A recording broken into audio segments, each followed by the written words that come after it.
s'adapter. Et regardez un peu Dieu. Dieu, il est tellement glorieux que d'où il est quitté là, la lumière qui l'habite est glorieuse.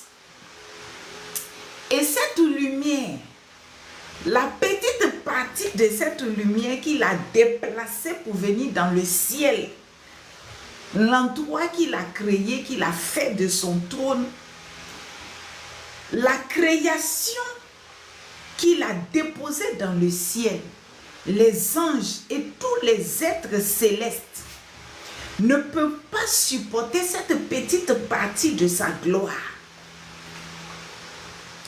De la même manière que quand il est monté sur la montagne et qu'il a dit au peuple d'Israël, préparez-vous, je vais vous parler. La Bible nous dit que des éclairs et des tonnerres ont commencé. Le peuple d'Israël dit, Moïse, dis à l'Éternel de te parler et puis toi tu vas nous parler parce qu'on ne peut pas supporter cette gloire. C'est de cette même manière que les êtres célestes qui sont dans sa présence ne peuvent supporter sa gloire. Donc en créant les chérubins, Dieu va créer les chérubins de telle sorte que eux, ils puissent supporter cette gloire par leurs ailes en ayant la tête baissée. Parce que même leur regard ne peut pas supporter cette gloire qui se dégage. Donc Dieu leur donne des ailes comme des boucliers qui empêchent la gloire de s'éclater. Et c'est pour cela que les chérubins sont autour du trône et leurs ailes sont dressées pour couvrir cette gloire, pour que ceux qui sont dans le lieu céleste puissent supporter les quelques étincelles qui passent de temps en temps. Et ça déjà est suffisant pour que le ciel soit rempli de la gloire de Dieu. C'est ce Dieu-là qui est ton Père. Ce puissant, quand tu es assis et puis tu pleures, hey, Seigneur, ça ne va pas. Il est ton Dieu. Il est le Dieu capable de faire des merveilles. S'il veut déployer sa personnalité, le ciel même ne peut pas supporter. Si l'Éternel veut déployer sa nature, le ciel de gloire ne peut pas supporter. Les anges de sa présence ne peuvent pas supporter si Dieu veut déployer sa gloire. C'est ce Dieu-là, c'est dans sa présence que nous sommes ce soir. Et dans cette présence-là, est-ce que tu peux sortir de cette présence avec une maladie? Est-ce que tu peux sortir de cette présence avec un souci? Sa présence régénère, sa présence guérit, sa présence restaure, sa présence donne des solutions, sa présence donne la vie, sa présence donne la joie, sa présence donne la paix, sa présence donne l'épanouissement, sa présence donne le repos, sa présence remplit l'homme de satisfaction, sa présence rassasie, sa présence désaltère. Il est tellement merveilleux ce Dieu-là. Regardez un peu son amour pour nous. Son amour est tellement grand qu'il a choisi. Nous qui, ça veut dire, quand on se regarde, quand nous nous regardons, et le Créateur dit que nous sommes ses enfants, les privilégiés. Nous sommes d'un niveau supérieur. Regardez dans toute la création, regardez la place de choix que l'Éternel nous donne. En nous créant, il a d'abord choisi de faire de nous ses vis-à-vis. Quand nous avons été déchus à cause du péché, il envoie Jésus-Christ nous repositionner. Et aujourd'hui où je te parle, toi et moi, Nous qui avons accepté Jésus-Christ comme Seigneur et Sauveur, malgré que nous continuions de pécher, d'attrister le Saint-Esprit, de jeter l'opprobre sur l'œuvre de la croix, de désobéir à l'Éternel, est-ce que vous connaissez la place de choix que Dieu nous a donnée? Vous savez l'endroit où nous habitons? Nous sommes assis sur le trône. L'endroit même où les chérubins gardiens du trône ne peuvent pas s'asseoir. Les anges de sa présence, ceux même qui dressent leurs ailes pour empêcher que la gloire s'éclate, ne peuvent pas s'asseoir. L'endroit même où aucune créature plutôt, n'est allée s'asseoir. C'est là-bas que Jésus nous a déterrés du sous-sol de l'enfer. Jésus nous a déterrés des abîmes. Il nous a déterrés du séjour des morts. Jésus nous a déterrés de la mort, de la misère, de la pauvreté, de l'échec, du retard. Il nous a fait faire un voyage par un chemin qui n'a pas été fait de main d'homme. Il a traversé ce tabernacle-là et il allait nous faire asseoir en lui, à la droite de ce Dieu qui est dans toute sa gloire. Maintenant, toi et moi sommes dans cette gloire que le ciel ne peut supporter, cette gloire que les êtres célestes ne peuvent supporter là. Jésus-Christ est venu nous prendre et puis il allait s'asseoir avec nous là-bas. Aujourd'hui là, tu fais partie du conseil céleste. Quand Dieu fait conseil là, Dieu ne fait pas conseil avec les 4 êtres vivants. Il ne fait pas conseil avec les chérubins. Il ne fait pas conseil avec les anges dans le ciel. Hein. Quand il veut siéger là, il siège avec lui-même. Alléluia. Quand il veut parler, il parle avec lui-même. Mais en parlant avec lui-même là, à cause du sacrifice de la croix, alléluia, alléluia. Excusez-moi, je fais un truc rapide pour ne pas qu'on soit, j'ai oublié. Ok.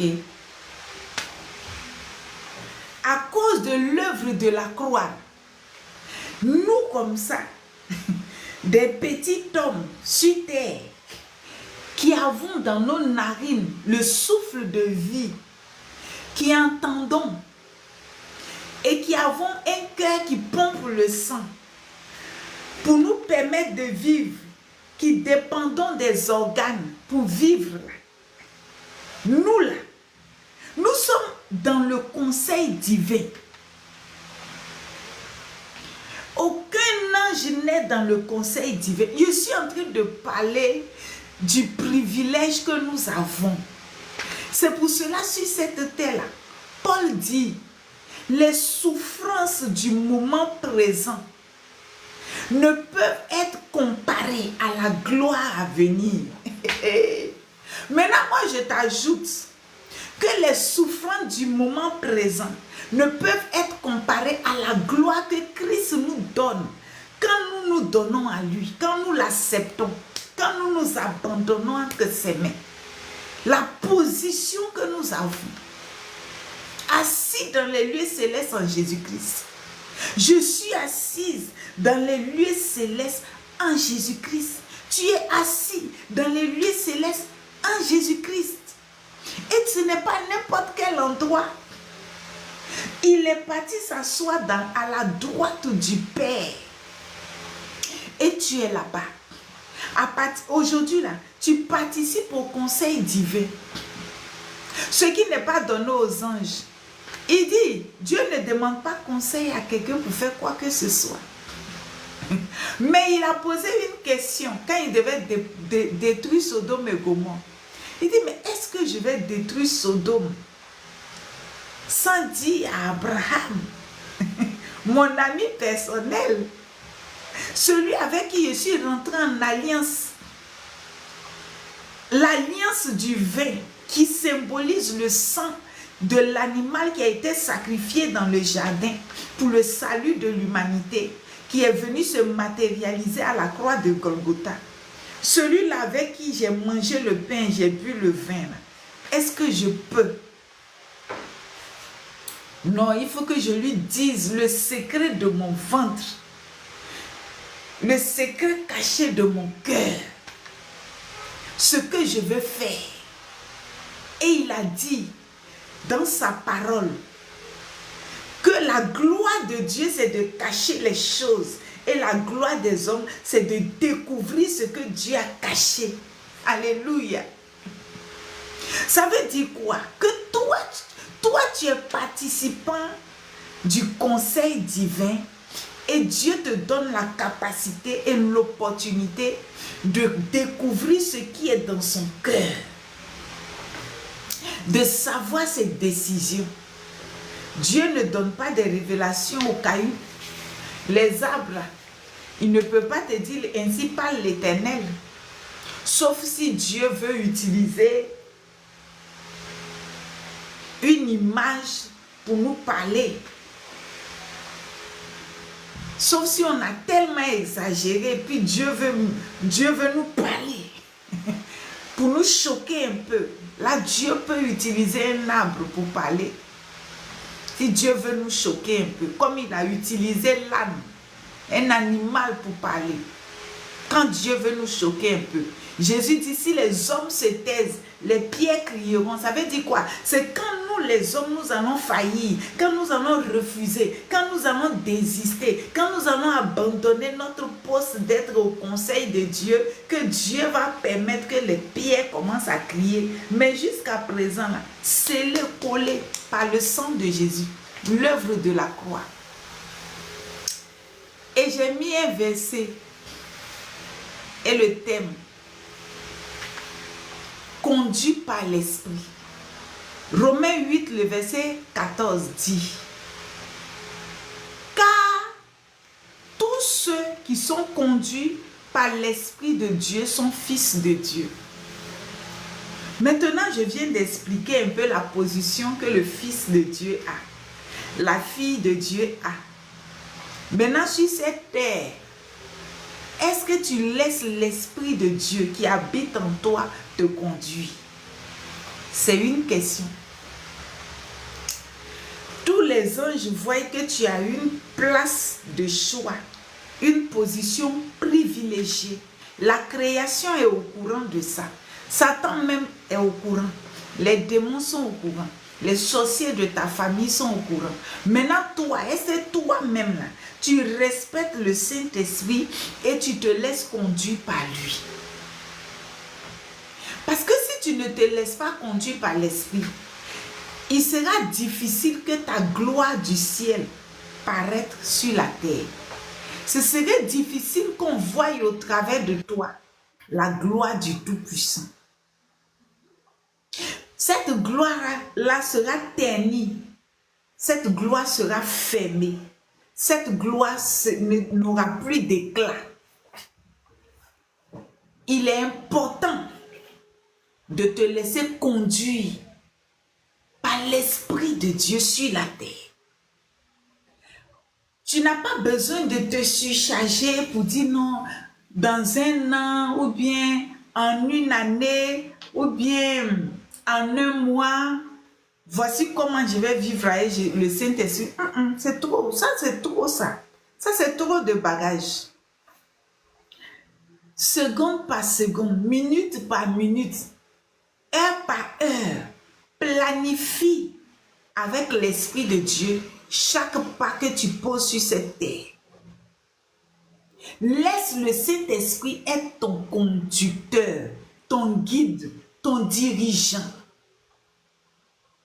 Laisse l'Esprit de Dieu t'amener au port que Dieu a choisi. Laisse le Saint-Esprit intervenir dans chaque domaine de ta vie. Ne lui ferme pas des compartiments dans ta vie. Il ne faut pas que le Saint-Esprit soit dans ta maison et puis il y a des portes qui sont fermées et que lui n'a pas accès. Le Saint-Esprit n'est pas ta servante. Le Saint-Esprit n'est pas ton boy, il n'est pas ton garçon de course. Où tu lui caches ce qui est important, tu lui caches des secrets, non. Le Saint-Esprit, c'est Dieu qui est venu pour t'aider à atteindre la perfection.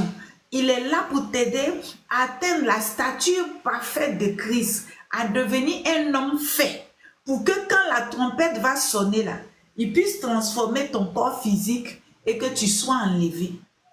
Maintenant, s'il y a des compartiments de ta vie que tu lui fermes, alors qu'on te connaît dans le ciel comme habitant la gloire de Dieu, on te connaît dans le ciel comme assis sur le trône à la droite de Dieu le Père en Jésus-Christ. Et on sait que toutes tes bénédictions sont en Jésus-Christ. Et sur cette terre ici, toi qui tiens conseil avec Dieu dans le ciel, tu n'es plus capable d'écouter l'Esprit de Dieu, le conseiller par excellence. Ça ne va pas t'arranger. Le temps est arrivé pour que tu reconsidères la position du Saint-Esprit dans ta vie. Ne l'appelle pas parce que tu as mal au dos. Ne l'appelle pas parce que tu as faim. Ne l'appelle pas parce que tu ne travailles pas. Ne l'appelle pas parce que tu es célibataire. Ne l'appelle pas parce que tu n'as pas voyagé. Appelle-le parce que avant que les biens de la terre ne soient la priorité de ta vie, là, ta relation avec Dieu est la priorité. C'est la première chose. Comment est-ce que tu es collé à Dieu? Comment est-ce que tu fais fusion avec Dieu? Et c'est le Saint-Esprit qui va t'aider. Tout ce que tu poursuis là, tu as déjà ça en Jésus-Christ. Mais comme tu n'arrives pas à vivre une communion réelle avec le Saint-Esprit, tu n'arrives pas à manifester la foi comme il faut et ces choses-là t'échappent. Sinon, tu as tout déjà. Donc, le temps est arrivé pour que tu reconsidères ta communion avec l'Esprit de Dieu. Et que tu commences à lui donner la place privilégiée. Normalement, il doit occuper toute la place.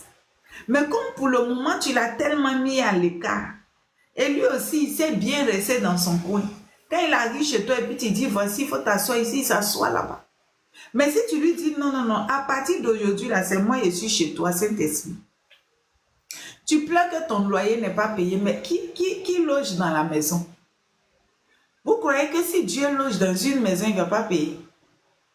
Qui loge dans la maison? Qui est le patron de la maison? Qui commande, qui décide, qui dirige? Le Saint-Esprit veut diriger tout, jusqu'à même dans ton assiette. Nourriture que tu manges, là, il veut te dire qu'il ne faut pas trop manger. Non, ne mange pas trop gras, ne mange pas trop sucré. Il veut parler de ça aussi. Le Saint-Esprit veut diriger chaque domaine de ta vie. Il veut même parler sur les études de tes enfants. Mets-les dans telle école, oriente-les ainsi. Le Saint-Esprit veut gérer tout ça. Le Saint-Esprit veut voir clair dans la gestion des finances. L'argent de Jésus-Christ qui vient dans ta main, là, Dieu ne fait pas de toi un comptable qui est là pour compter son argent et puis qui vient de temps en temps. Ah Seigneur, je vois que ton compte bancaire est rempli. Est-ce que tu ne veux pas investir dans le champ de manioc? Dieu n'est pas dans ça. Non, non, non, non. Il veut gérer. Lui-même, il veut gérer son argent. Il veut voir clair dans tes finances. Il veut voir clair dans tes relations. Le Saint-Esprit veut voir clair dans tes relations. Il veut pouvoir décider que non, lui là, fait attention, lui là, il n'y a pas de souci. Non, non, non, non, non, tu as trop parlé. Aujourd'hui, j'étais au téléphone et puis arrivé un moment, le Seigneur m'a dit, ça suffit. Babadage, c'est bon. Faut arrêter. Et j'ai dit au revoir. En même temps que c'est venu dans mon esprit que ça suffit, j'ai dit au revoir. Parce que souvent quand il te dit ça suffit et puis tu ne dis pas au revoir. Ce qui va suivre là, c'est le diable qui va aligner des péchés maintenant. Non, pour ne pas que ça arrive au péché là, il te dit en même temps que causerie, tu as commencé là, ça suffit. Il veut parler, il veut intervenir, il veut avoir son mot à dire dans tes causeries, dans tes relations, dans tes projets. Le Saint-Esprit veut avoir son mot à dire. Le chrétien croit que le Saint-Esprit est là seulement pour le moment de la prière. C'est quand on veut prier là que le Saint-Esprit est là. Quand on veut méditer la parole que le Saint-Esprit est là. Non, non, non, non, il est là avec toi 24 heures sur 24 et il veut avoir son mot à dire dans chaque chose. Pour le travail, Dieu veut avoir son mot à dire. Tes visites, je vais sortir, je vais aller ici, il veut avoir son mot à dire. Et il y a des moments, il peut décider qu'il n'y ait pas à manger à la maison. Et il veut avoir son mot à dire aussi dans comment on va gérer quand le frigo est vide. Quand le grenier de la nourriture est vide. Soyez bénis. Maman Aline. Alléluia. Il veut avoir son mot à dire. Il veut avoir son mot à dire. Il veut avoir son mot à dire dans l'hôpital où tu vas aller te soigner. Non, j'ai l'argent donc je peux me permettre d'aller me soigner dans un tel ou tel hôpital. Jésus veut avoir, le Saint-Esprit veut avoir son mot à dire parce que il sait dans quel hôpital tu vas trouver le médecin qui se laissera conduire par lui pour agir sur ta vie, pour t'aider, pour que tu retrouves la santé. Le Saint-Esprit veut avoir son mot à dire. Dans tout, même dans ton voisinage, dans l'immeuble où tu es, dans le quartier, le Saint-Esprit veut avoir son mot à dire. C'est comme ça. Celui qui se laisse conduire par l'Esprit de Dieu est fils de Dieu. Maintenant, on ne peut pas avoir une position si élevée dans la gloire, dans le monde spirituel. Et puis, arriver sur terre ici, on est en désaccord avec le rocher des âges. Pourquoi? On s'entend sur le trône. On est dans le conseil de Dieu. On participe aux décisions. Le Saint-Esprit vient nous réveiller la nuit pour dire, je vais faire ça, je vais faire ça, je vais faire ça, je vais faire ça. Et tu prends note. Souvent, il te parle dans ton sommeil, voici ce que je vais faire. Et tu prends note. Souvent, il te réveille des combats. Tu te lèves, tu combats. Et puis maintenant, après, tu ne veux plus qu'il parle. C'est quelle relation ça? Deux personnes peuvent marcher sans s'accorder. Alléluia. Est-ce que deux personnes peuvent marcher sans s'accorder? Tu ne peux pas marcher avec le Saint-Esprit. Et puis lui, il voit plus clair que toi. Demain que nous, on n'a pas encore vu là, lui, il a déjà vu. Non, il sait s'il va pleuvoir demain ou s'il ne va pas pleuvoir. Parce que des fois, même la météo se trompe. Il sait tout ce qui s'est passé dans la ville où tu te trouves demain. Parce que nous, notre demain là, lui, c'est son présent. Le Saint-Esprit là, nous, notre demain, c'est le présent du Saint-Esprit. Il est l'éternel présent. Non, lui, il sait tout. Maintenant, lui, il est avec toi. Et puis, tu dis non, demain, je vais aller saluer ma tante. Tu dis non. Demain, là, attends une semaine après, tu vas aller saluer ta tante. Tu dis non, non, non, non, non, non. Saint-Esprit, j'ai déjà planifié. Demain, je vais saluer ma tante. Amen. Merci beaucoup. Merci. Que Dieu te bénisse, Aline. Que l'Éternel te bénisse. Demain, je vais saluer ma tante. Maintenant, tu t'en vas. Alléluia. Le Saint-Esprit qui connaît. Le Saint-Esprit qui sait ce qui se passe dans la maison de ta tante. C'est que demain n'est pas favorable. Donc tu obéis, tu attends. Même si on t'appelle, tu dis je viendrai. C'est comme ça. Souvent, tu te lèves, le Saint-Esprit dit, est-ce que tu peux patienter 30 minutes avant de sortir? Tu dis non, non, non, je serai en retard. Je t'assure, si tu écoutes le Saint-Esprit, tu ne seras pas en retard. Mais comme tu ne veux pas écouter le Saint-Esprit là, tu vas aller cogner quelque chose là-bas et puis te voilà le retard que tu voulais éviter là. Le retard là, mais tu risques même de ne même pas arriver au travail. Et de deux, tu vas dépenser. Tu vas dépenser. Laissons-nous conduire. Le Saint-Esprit n'est pas dans notre vie seulement pour les moments de prière, les moments de méditation, et puis quand on est au culte.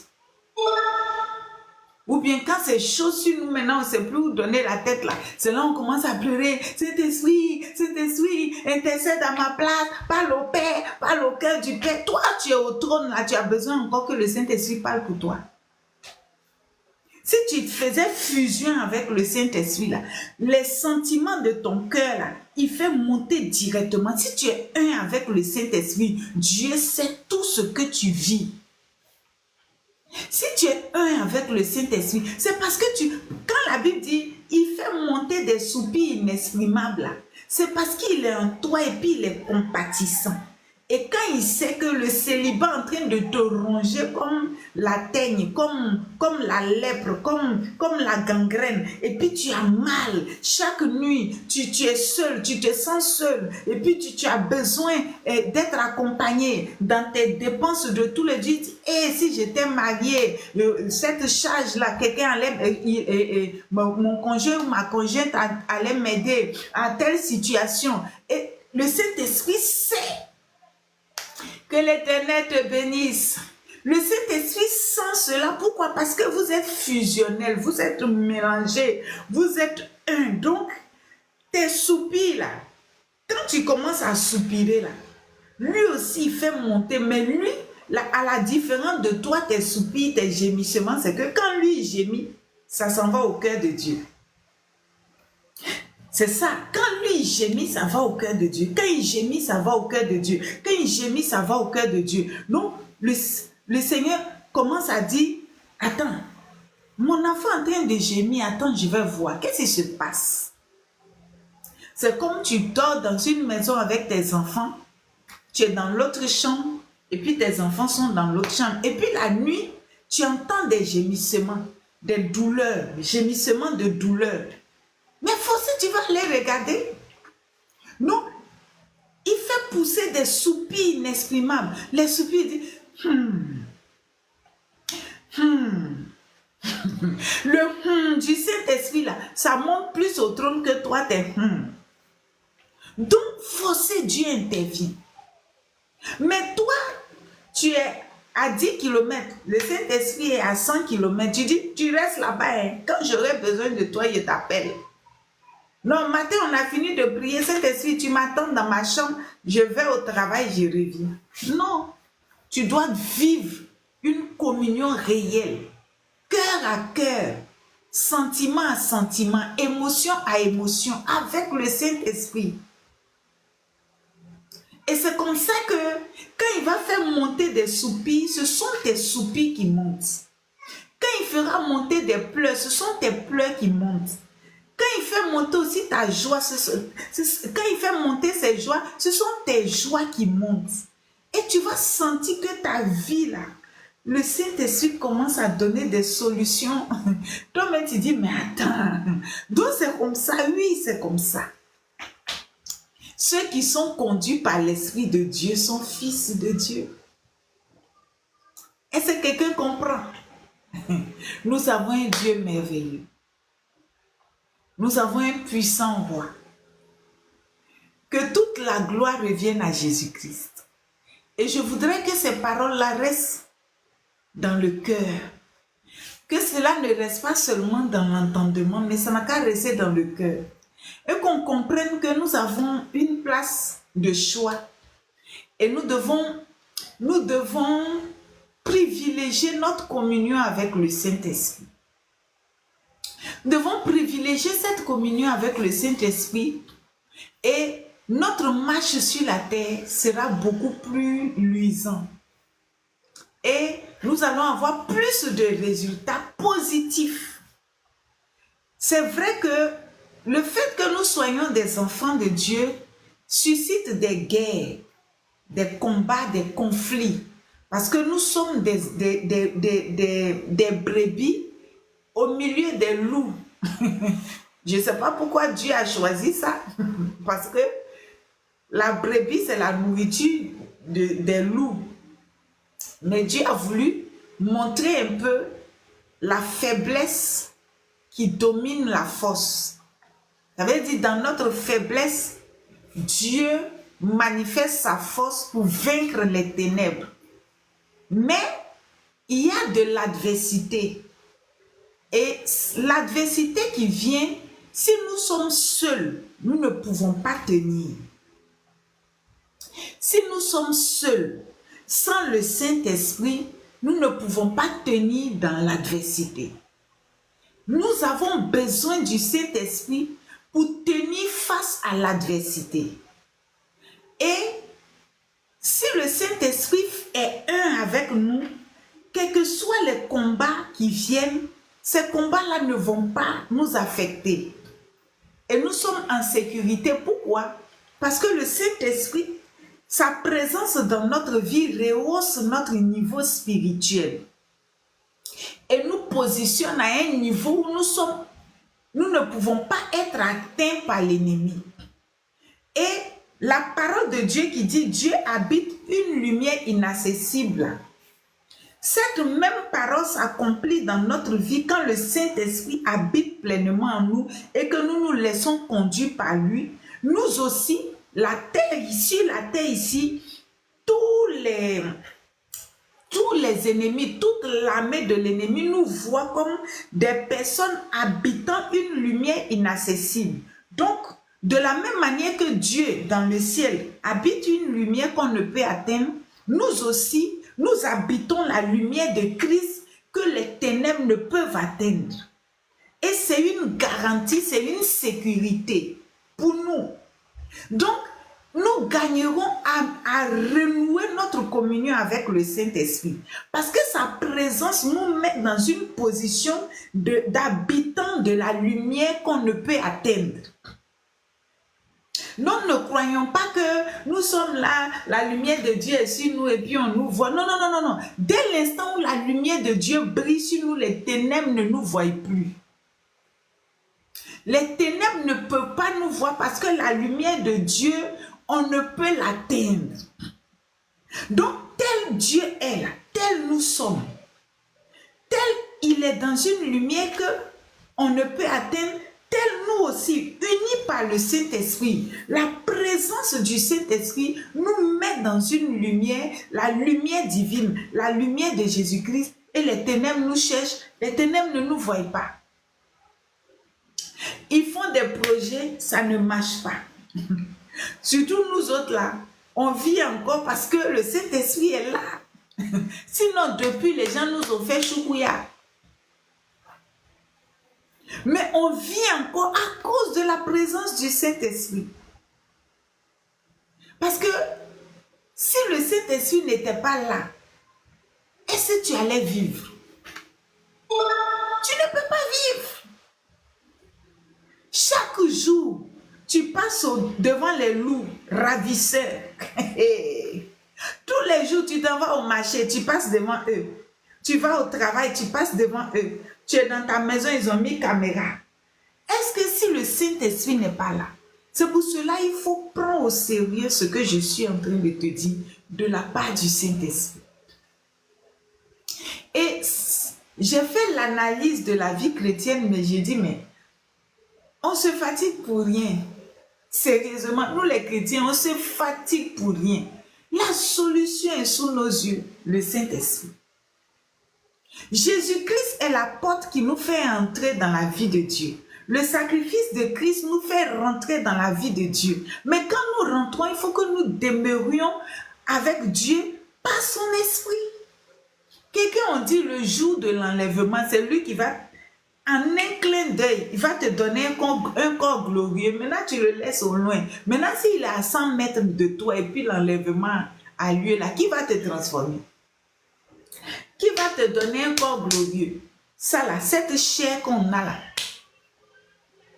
ça ne peut même pas traverser les nuages qu'on voit là, pour dire que ça va rentrer dans le ciel, ou même les anges de la présence de Dieu même ne supportent pas sa gloire. Et Dieu est obligé de cacher sa gloire. Les êtres célestes ne supportent pas sa gloire. Il est obligé de dire aux chérubins, étalez vos ailes, cachez ma gloire pour que les gens puissent habiter, les êtres célestes puissent être là-bas. Maintenant, c'est toi, ta chair, fait de sang, poussière, qui va aller au ciel. Le Saint-Esprit est obligé de te donner un corps glorieux. Et de deux, en ce moment où la trompette n'a pas encore sonné, il est en train de bâtir en nous la nature de Christ, le caractère, le comportement, la stature parfaite de Christ en nous. Il y a un travail à faire. Donc tu as besoin de fusionner avec lui, ne le laisse pas loin. Ce conseil-là, je continue d'insister dessus. Revenons au Saint-Esprit, revenons au Saint-Esprit, revenons au Saint-Esprit, renouons notre communion avec lui et puis rentrons dans l'engagement de marcher avec lui. Et vous allez voir,